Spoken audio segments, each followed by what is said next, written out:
Excellency, for Sozma Nyasimbe, President of the Republic of Togo, Excellency Samia Suluhu Hassan, President of the United Republic of Tanzania, Excellency, my friend Mahmoud Issouf, former President of the Republic of Niger, former Chair of the African Union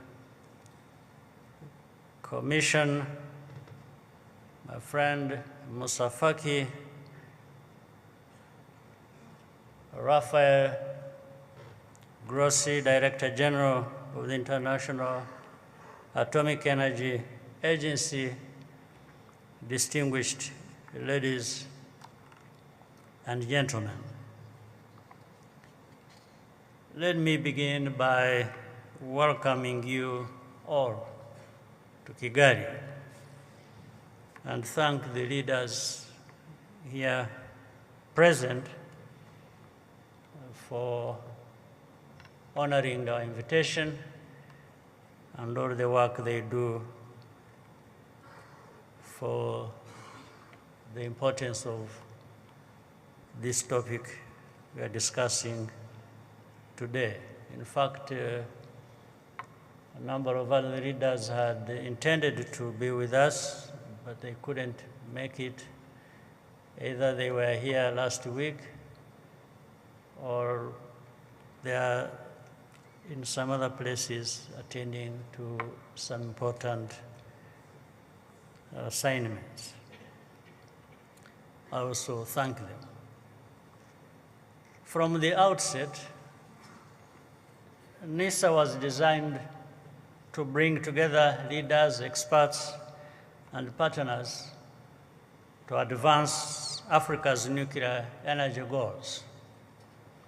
The strong participation here today reflects a growing consensus that the future of our economies depends on how quickly we solve the energy challenge. Rwanda is pleased to have successfully completed the IAEA's Phase 1 Integrated Nuclear Infrastructure Review. We intend to have nuclear energy operational by the early 2030s. And this assessment confirms that we are on track. For Africa, energy is not simply a development issue. It is the foundation of industrial growth and competitiveness. Modern manufacturing, mineral processing, digital infrastructure, and advanced healthcare all depend on reliable power.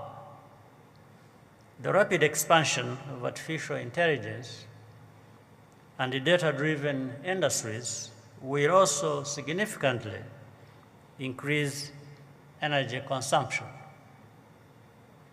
Countries that cannot meet this demand will struggle to compete. This is why Rwanda considers nuclear energy a critical component of Africa's long-term transformation. As more countries move in this direction, international reviews and regulatory processes should not become barriers, but instead offer the necessary support. For Rwanda, small modular reactors represent the most practical way forward. They are better suited to the realities of most African countries. because they can be deployed gradually and integrated into smaller grids at a lower cost. Renewable energy will remain indispensable, particularly solar and hydro, where Africa has enormous potential. But our economies cannot function efficiently on intermittent supply alone. At the center of this endeavor is the question of investment. Too often, investors hesitate because they perceive many risks in Africa. We must work to strengthen regulation, ensure consistency and accountability in order to build confidence and attract long-term capital. The international financing environment is also evolving. Nuclear energy is increasingly recognized as part of the clean energy transition, and that creates new opportunities. What Africa cannot afford is fragmentation. If countries work in isolation, progress will be slow and far more costly. Cooperation on regulation, financing, and regional power integration is essential. This is precisely why NESA matters.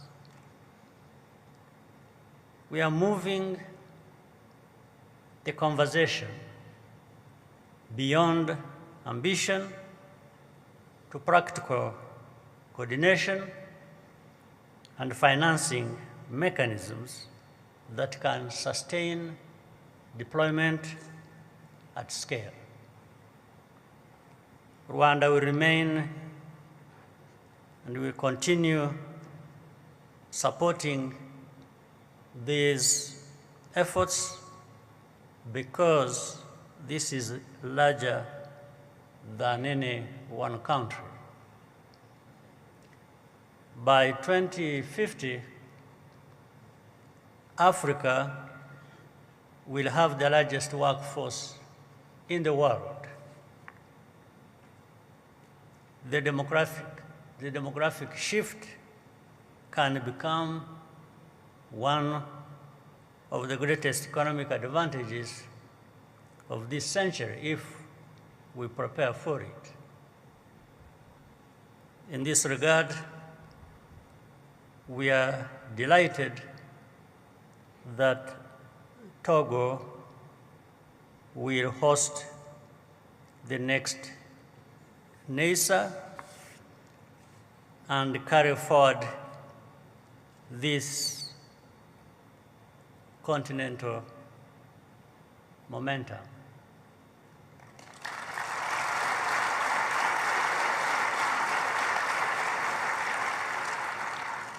I also, once again, wish to thank Rafael Grossi of IAEA for the kind support to this effort, and also for the single-mindedness with which he has focused